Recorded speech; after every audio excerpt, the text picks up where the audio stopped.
Since the 1990s, Dorchester and Milton residents have been able to enjoy the Neponset River Trail, located mostly in Dorchester with a small portion in Milton. The Department of Conservation and Recreation, which owns the land, has proposed an extension that would give access to Mattapan residents. The Greenway runs along a river, right? And that's a beautiful river, and it happens in certain places to divide two communities. We have Mattapan. And we just talked earlier about why it's so important that for the Mattapan residents to have this increased access to a state-funded project, right? That all of our tax dollars are going to building this Greenway. It's just that the tax dollars that Mattapan residents have paid thus far have not gotten them the benefits of those expenditures. How do you feel about the speed at which the process has been taking place? I think with government does not move as fast as we would like because it is government. It's us all trying to come to some type of compromise, but we're getting closer and closer.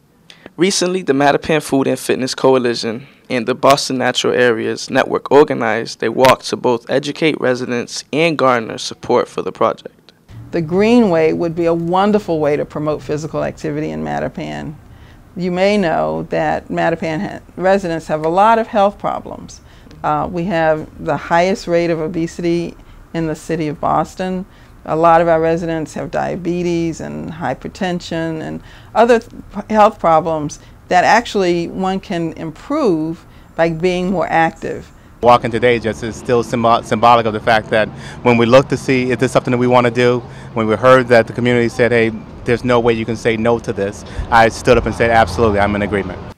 The expansion advocates still have to work out technical details with the MBTA and address concerns that some Milton residents have. Well, I think that some folks are just concerned about their backyards. Some folks are worried about the trash that may happen in their backyards or near their backyards. Some folks are just concerned that people are just going to literally be walking very near their homes that are not walking near their homes today. So I think that what we have to do with all those concerns is address them and then make sure that we never minimize them because all the concerns are important to hear. What has been said in meetings was a fear that increased contact between the two communities would mean that some perceived violence may go over onto the Milton side of the river, but it was a perception of violence. In fact, it wasn't based on fact.